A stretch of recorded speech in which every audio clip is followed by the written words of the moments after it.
नमस्कार, आप देख रहे हैं डीडी न्यूज। मैं हूं आंचल गुलाटी गुंबर। आगे बढ़ने से पहले एक नजर सुर्खियों की तरफ। G20 शिखर सम्मेलन में प्रमुख नेताओं से हुई बातचीत को प्रधानमंत्री ने बताया शानदार। प्रधानमंत्री ने G20 के रियो घोषणा पत्र को अपनाकर सतत विकास लक्ष्य हासिल करने की जताई प्रतिबद्धता।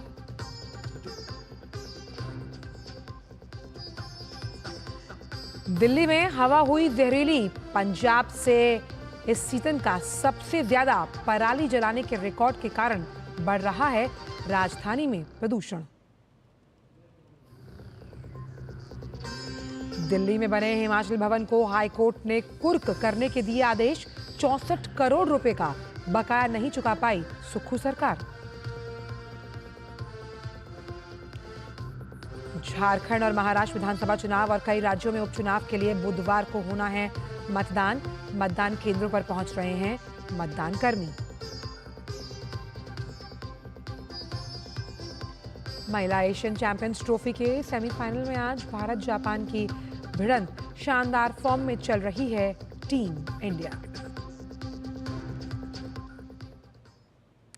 और आइए अब जानते हैं सभी खबरों को विस्तार के साथ। G20 शिखर सम्मेलन में शामिल होने के लिए ब्राजील के रियो डी जेनेरियो में प्रधानमंत्री नरेंद्र मोदी का जोरदार स्वागत किया गया। ब्राजील में प्रधानमंत्री ने दुनिया के कई प्रमुख नेताओं के साथ संवाद कर कई महत्वपूर्ण विषयों पर चर्चा की। उन्होंने अपने सोशल मीडिया प्लेटफॉर्म एक्स पर इन मुलाकातों को महत्वपूर्ण बताया और एक वीडियो भी साझा किया। प्रधानमंत्री ने दक्षिण कोरिया के राष्ट्रपति यून सुक योल से मुलाकात की। प्रधानमंत्री ने इस संवाद को सुखद और सार्थक बताया। इसके साथ ही प्रधानमंत्री ने यूरोपीय आयोग की अध्यक्ष उर्सुला वान डेर लेयन से भी मुलाकात की। प्रधानमंत्री ने यूरोपीय संघ के साथ भारत के रिश्तों को और मजबूत करने का संकल्प व्यक्त करते हुए कहा कि भारत और यूरोपीय संघ मिलकर वैश्विक भलाई के लिए निरंतर काम करते रहेंगे। मिस्र के राष्ट्रपति अब्देल फतेह अल सीसी ने भी प्रधानमंत्री के साथ रियो G20 शिखर सम्मेलन में बातचीत की। उन्होंने इस मुलाकात को बहुत शानदार बताते हुए कहा कि मिस्र के साथ भारत के रिश्तों को मजबूत करना बहुत अहम है। इसके अलावा प्रधानमंत्री मोदी ने इटली की प्रधानमंत्री जॉर्जिया मेलोनी से भी मुलाकात की। प्रधानमंत्री ने इस मुलाकात को लेकर प्लेटफॉर्म एक्स पर लिखा कि उनकी बातचीत का मुख्य केंद्र रक्षा, सुरक्षा, व्यापार और प्रौद्योगिकी जैसे क्षेत्रों में सहयोग को बढ़ावा देने पर था। दोनों ने इस बात पर भी चर्चा की कि सांस्कृतिक, शैक्षिक और अन्य समान क्षेत्रों में सहयोग को कैसे बढ़ाया जा सकता है। प्रधानमंत्री ने उम्मीद जताई कि भारत और इटली के बीच की मित्रता वैश्विक स्तर पर सकारात्मक बदलाव लाने के लिए मदद कर सकती है। G20 देशों ने ब्राजील में 19वें शिखर सम्मेलन में रियो घोषणा पत्र को अंगीकृत किया है। ब्राजील में G20 शिखर सम्मेलन के लिए जुटे विश्व के नेताओं ने यूक्रेन युद्ध और पश्चिम एशियाई संकट जैसे वैश्विक मुद्दों के जल्द समाधान पर जोर दिया। सम्मेलन के घोषणा पत्र के अनुसार नेताओं ने आतंकवाद के सभी प्रारूपों और अभिव्यक्तियों की कड़ी निंदा की। सम्मेलन में संवाद और कूटनीति के माध्यम से सभी वैश्विक समस्याओं का हल तलाशने पर जोर दिया गया। घोषणा पत्र में कहा गया कि शांति द्वारा ही सतत विकास और समृद्धि को प्राप्त किया जा सकता है। यूक्रेन युद्ध को लेकर चिंता जताते हुए व्यापक, न्यायपूर्ण और टिकाऊ शांति की दिशा में किए जा रहे प्रयासों का समर्थन किया गया। साथ ही शांति स्थापना की दिशा में आगे बढ़ने के लिए UN चार्टर को मार्गदर्शक मानने पर भी बल दिया गया। पश्चिम एशियाई संकट पर गहरी चिंता जताते हुए गाजा में मानवीय त्रासदी और लेबनान में बढ़ते टकराव का उल्लेख किया गया। घोषणा पत्र में मानवीय सहायता प्रयासों के विस्तार और आम लोगों का जीवन बचाने की तुरंत जरूरत को भी रेखांकित किया गया। घोषणा पत्र में इजराइल और फिलिस्तीन के बीच 2 स्टेट सॉल्यूशंस के प्रति समर्थन को दोहराया गया, जिसके तहत इजराइल और फिलिस्तीन 2 स्वतंत्र देशों की स्थापना का प्रावधान है। गाजा और लेबनान में व्यापक संघर्ष विराम का भी घोषणा पत्र में समर्थन किया गया है। ब्राजील के रियो डी जेनेरियो में G20 शिखर सम्मेलन चल रहा है। सम्मेलन में महत्वपूर्ण विषयों पर मंथन हुआ। इस दौरान वो पल भी आया जब प्रधानमंत्री ने सामाजिक समावेशन, भूख और गरीबी के खिलाफ लड़ाई पर आयोजित एक सत्र में अपना संबोधन दिया। देखिए उससे जुड़ी ये खास रिपोर्ट। प्रधानमंत्री मोदी ने भूख और गरीबी के खिलाफ वैश्विक गठबंधन के लिए ब्राजील की पहल का समर्थन किया। कहा कि हमने समावेशी विकास, महिलाओं के नेतृत्व में विकास और युवा शक्ति पर ध्यान केंद्रित किया है। साथ ही ग्लोबल साउथ की आशाओं आकांक्षाओं को पंख दिया है। पीएम मोदी ने कहा कि यह स्पष्ट है कि एक पृथ्वी, एक परिवार, एक भविष्य इस शिखर सम्मेलन में उतना ही प्रासंगिक है जितना पिछले वर्ष था। पीएम मोदी ने भारत के अनुभवों और सफलता की कहानियों को साझा किया।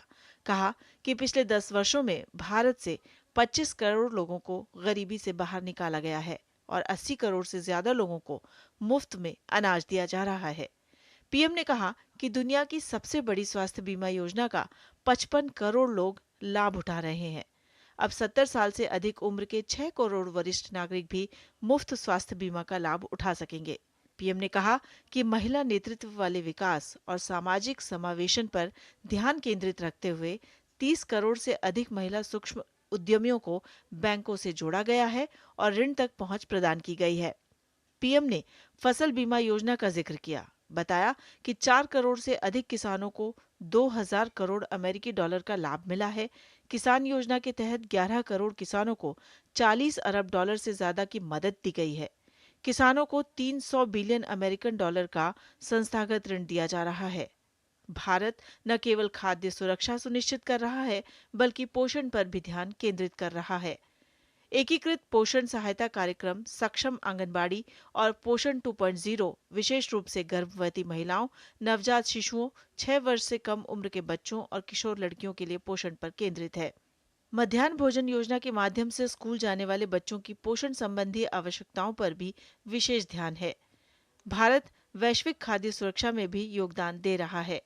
मलावी, जाम्बिया और जिम्बाब्वे को मानवीय सहायता प्रदान करने का जिक्र करते हुए पीएम ने कहा कि हमने न केवल प्राकृतिक खेती और जैविक खेती पर, बल्कि नई प्रौद्योगिकियों पर भी ध्यान केंद्रित किया है। श्री अन्न को बढ़ावा देकर टिकाऊ कृषि, पर्यावरण की सुरक्षा, पोषण और खाद्य सुरक्षा पर भी ध्यान है।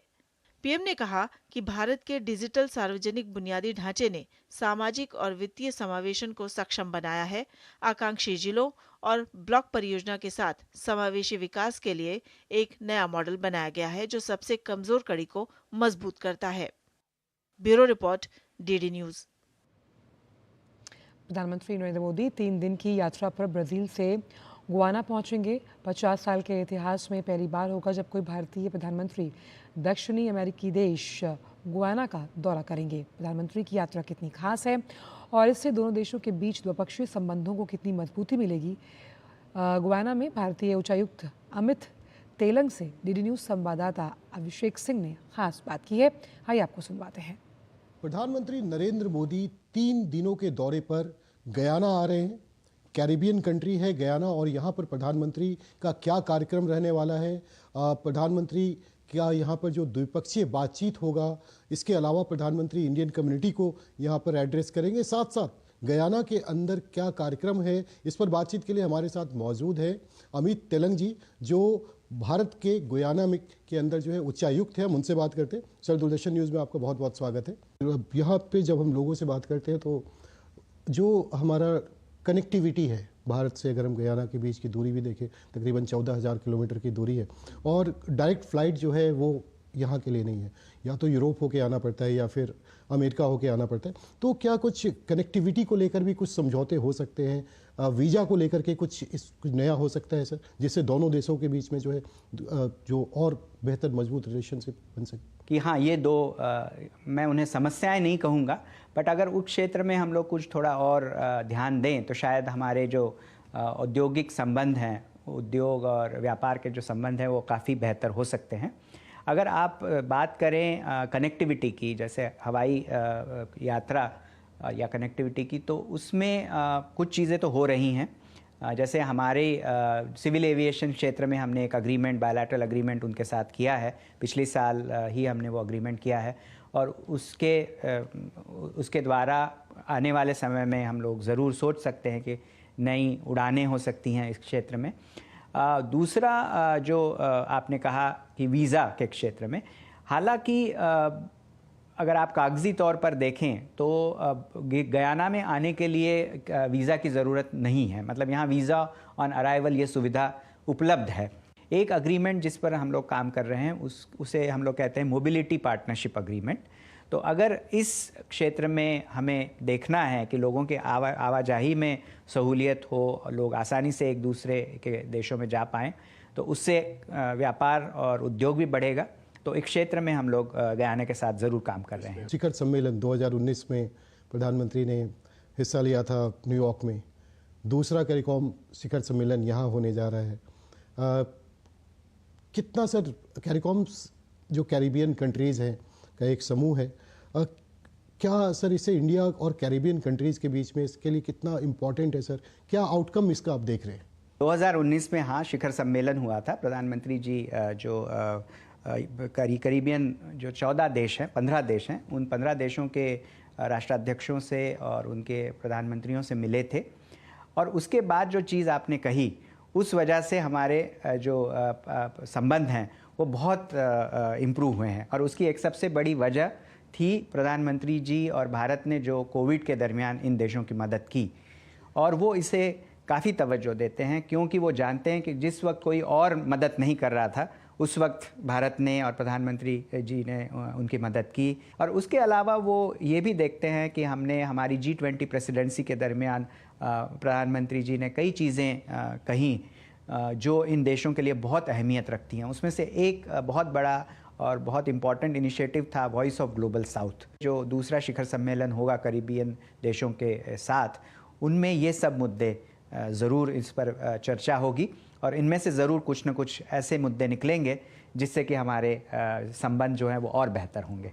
पीएम के इस विजिट से सर कल्चरल एक्सचेंज जो है दोनों कंट्री के बीच में, कल्चरल मतलब लोगों के बीच की जो ये है, इसमें सर इसको कितना बढ़ावा मिलेगा? Indian dance culture, classical dance भी हमने देखा यहाँ होते हैं, योगा को काफ़ी यहाँ पे लोग अप्रिसिएट कर रहे हैं, योगा सेंटर भी है।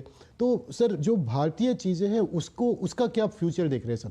कितना इससे यहाँ पे और बढ़ावा मिलेगा? जी, मैं कहूँगा कला और संस्कृति तो हमारे जो द्विपक्षीय संबंध है उसका सबसे महत्वपूर्ण आयाम है, एक पिलर है। और जैसा कि आपने कहा, बिल्कुल सही कहा, 1972 में हमने यहाँ पे इंडियन कल्चरल सेंटर, भारतीय सांस्कृतिक केंद्र, जो ICCR द्वारा कई देशों में हमने बनाए हैं। तो इस रीजन में शायद वो पहला केंद्र था। और तब भी हमें ये पता था कि जो कला और संस्कृति है उसका कितना बड़ा योगदान डिप्लोमेसी में होता है।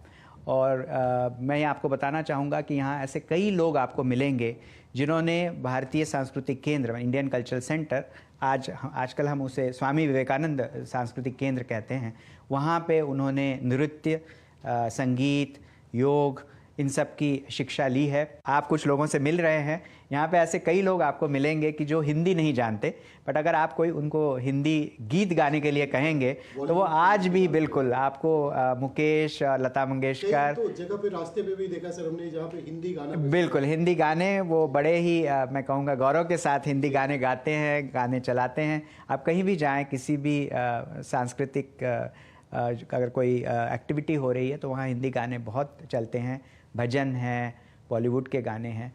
तो भारत से उनका जो जुड़ाव है वो बॉलीवुड और हमारी संस्कृति के द्वारा तो बहुत है।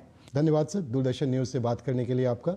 तो आपने सुना सर को कि न सिर्फ दोनों देशों के बीच के कल्चर को और मजबूत करेगा, दोनों देशों के बीच में जो है व्यापार को, चाहे शिक्षा के क्षेत्र में हो, मेडिकल सुविधाओं को लेकर के हो, इंफ्रास्ट्रक्चर डेवलपमेंट को लेकर के हो, इनको बढ़ावा देगा। बल्कि एक आप समझ सकते हैं 14,000 किलोमीटर की दूरी पर भारत और गयाना के बीच में प्रधानमंत्री के इस दौरे से यहाँ के लोगों को लगता है कि यहाँ पे एक बड़ा क्रांतिकारी बदलाव आएगा। जिस तरीके से प्रधानमंत्री ने भारत के अंदर कायाकल्प किया है देश की उन्नति के लिए, 5 ट्रिलियन इकोनॉमी की तरफ जिस तरीके से हम रफ्तार से बढ़ रहे हैं, वैसे ही गयाना को भी उम्मीद है कि प्रधानमंत्री का यह दौरा उनके लिए कई सौगात लेके आएगा, जिसका फ़ायदा गयाना को भी होगा और भारत को भी होगा। Abhishek Singh, DD news, Georgetown, Guyana. और वहीं दिल्ली में वायु प्रदूषण का स्तर खतरनाक बना हुआ है, आंखों में जलन हो रही है। सर्दी और खांसी तो आम बात है और देश की राजधानी का पिछले कई दिन से यही सूरत हाल है। वायु प्रदूषण से स्थिति लगातार बिगड़ती जा रही है। आज सुबह AQI करीब 500 तक पहुंच गया। लोग अब मास्क पहनकर घरों से बाहर निकल रहे हैं।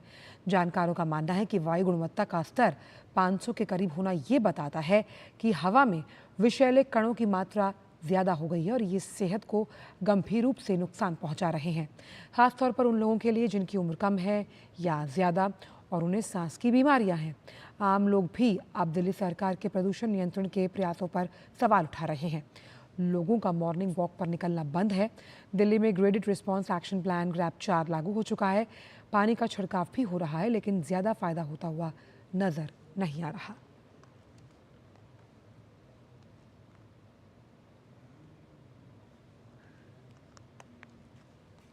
अभी दिल्ली में तो बहुत सारा पोल्यूशन दिख रहा है सभी। अभी मैं घूमने के लिए यहाँ पे आया हूँ। पहले पिछले 2 साल से आया था मैं, इतना पोल्यूशन नहीं था, लेकिन अभी घूमने के लिए बहुत तकलीफ हो रही है यहाँ पे। AQI जो कि एयर क्वालिटी इंडेक्स है, वो काफ़ी दूसरे शहरों से बहुत ज़्यादा ही सीवियर पोल्यूट हो चुका है। When my eyes were irritating and I couldn't breathe properly, then I got to know that it's a very polluted air and I couldn't differentiate between fog and polluted air. It's very suffocating kind of. तो Delhi NCR में बढ़ते वायु प्रदूषण के पीछे सबसे बड़ा कारण पंजाब और हरियाणा में जलाई जाने वाली पराली को बताया जाता है। जबकि दिल्ली के मुख्यमंत्री आतिशी के मुताबिक पंजाब में पराली जलाने की घटनाएं कम हुई हैं, उन पर रोक लगाई गई है, पर आंकड़े इससे कुछ उलट ही कह रहे हैं। पंजाब रिमोट सेंसिंग सेंटर के मुताबिक पंजाब में सोमवार को इस सीजन के सबसे ज़्यादा पराली जलाने के मामले सामने आए। पंजाब में 18 नवंबर को 1251 जगहों पर पराली जलाई गई, जो रविवार यानी 17 नवंबर की तुलना में 3 गुना ज़्यादा है। आइए नज़र डालते हैं एक बार आंकड़ों पर। तो जैसे हमने बताया कि पंजाब में 18 नवंबर को 1200 से ज़्यादा जगहों पर पराली को जलाया गया। रिमोट सेंसिंग सेंटर ने ये आंकड़े जारी किए हैं और ये जो दिन था उसमें अगर आप देखें तो रिकॉर्ड मात्रा में पराली जलाई गई। इस सीज़न में सबसे ज़्यादा रिकॉर्ड मात्रा में पराली जलाने का उसे दिन माना गया, जिसकी वजह से प्रदूषण में बढ़ोतरी हुई। मुक्तसर की बात की जाए तो 247 जगहों पर पराली जलाने के मामले सामने आए हैं, जो प्रदूषण को बढ़ाने का बहुत महत्वपूर्ण कारक है। मोगा में 49, फिरोजपुर में 130 मामले संज्ञान में सामने आए। वहीं भटिंडा में 129, फाजिल्का में 94 मामले सामने आए और फरीदकोट में 88 मामले दर्ज किए गए। पराली जलाने से साफ तौर पर प्रदूषण में बढ़ोतरी होती है। और वहीं दिल्ली में प्रदूषण को लेकर आप सरकार पर बीजेपी लगातार हमलावर है। विरोध दर्ज कराने के लिए आज बीजेपी नेता मनोज तिवारी ने अन्य भाजपा नेताओं के साथ राजीव चौक मेट्रो स्टेशन के गेट नंबर 6 पर मास्क का वितरण किया। इसमें कोई दो राय नहीं है कि दिल्ली की पॉल्यूशन की पोजीशन इतना डेंजरस है कि इस समय बिना मास्क के चलना अपने जीवन को भारी खतरे में डालना है। ऐसी स्थिति में अब हम लोगों को जागरूक कर रहे हैं, अवेयर कर रहे हैं। 16 से 24 में भी वही स्थिति और खतरनाक हो गई है। पोल्यूशन इज स्टेट सब्जेक्ट और दिल्ली सरकार में बैठे हुए लोगों ने मौत परोसी है। हिमाचल में सुक्खू सरकार की मुसीबत कम होने का नाम नहीं ले रही। एक नए मामले में हिमाचल प्रदेश हाईकोर्ट ने एक महत्वपूर्ण आदेश पारित करते हुए दिल्ली के मंडी हाउस स्थित हिमाचल भवन को अटैच करने का आदेश दिया।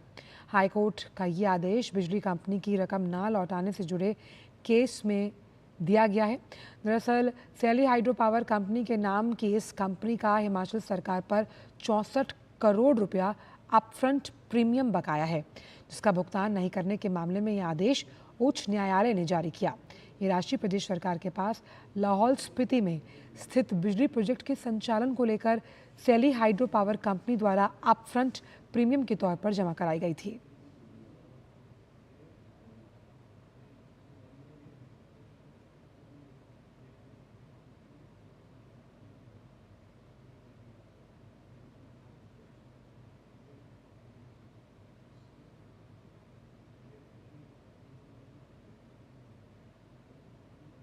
देश में आपकी सरकार में हिमाचल भवन जैसे जो हमारे बहुत सम्मान के जो जगह है, जो प्रॉपर्टीज़ हैं, वो नीलाम हो रही है, वो अटैच कर दी गई।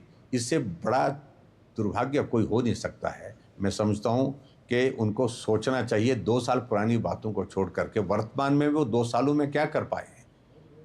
हिमाचल नीलाम होने की स्थिति में हो गया है, हिमाचल गिरवी होने की स्थिति में हो गया है। ये स्थिति हिमाचल प्रदेश में वर्तमान कांग्रेस पार्टी की सरकार की। इस मामले पर बीजेपी मीडिया सेल के इंचार्ज अमित मालविया ने सुक्खू सरकार पर निशाना साधा। अमित मालविया ने कांग्रेस पर हिमाचल प्रदेश को बर्बाद करने का आरोप लगाया। उन्होंने सोशल मीडिया पर पोस्ट कर कहा कि हिमाचल हाई कोर्ट ने दिल्ली के मंडी हाउस में स्थित हिमाचल भवन को अटैच करने का आदेश दिया ताकि बिजली कंपनी उसे नीलाम कर अपनी करोड़ रुपए की बकाया रकम वसूल कर पाए।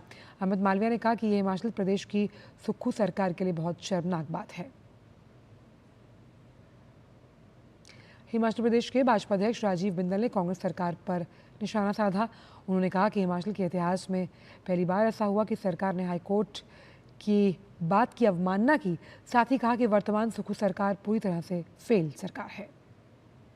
माननीय उच्च न्यायालय ने हिमाचल प्रदेश की सरकार की कार्यशैली के ऊपर एक बहुत बड़ा प्रश्नवाचक चिन्ह लगाते हुए दिल्ली में स्थित हिमाचल भवन को और उसकी प्रॉपर्टी को अटैच करने के निर्देश दिए हैं। ऐसे में ये सवालात खड़े होते हैं कि सरकार आए दिन जो फैसले लेती है वो जनहित से परे हट कर लेती है। जो वर्तमान कांग्रेस की सरकार है ये पूरी तरह से फेलियर गवर्नमेंट है, जिसने हिमाचल प्रदेश की जनमानस को अनेक प्रकार के कष्ट दिए, अनेक प्रकार के नुकसान पहुंचाए, हिमाचल प्रदेश की आर्थिकी को पूरी तरह से तहस नहस किया और हिमाचल प्रदेश के ऊपर अनेक प्रकार के और दाग लगाने का काम वर्तमान सरकार ने किया है।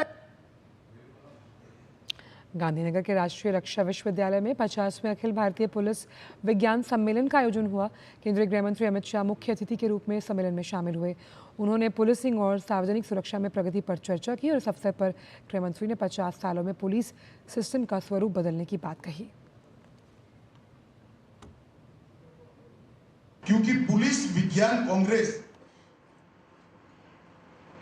ये पूरी हमारी अपराध के खिलाफ लड़ने की सिस्टम को रिलेवेंट रखने की एक्सरसाइज है। और जब ये दायित्व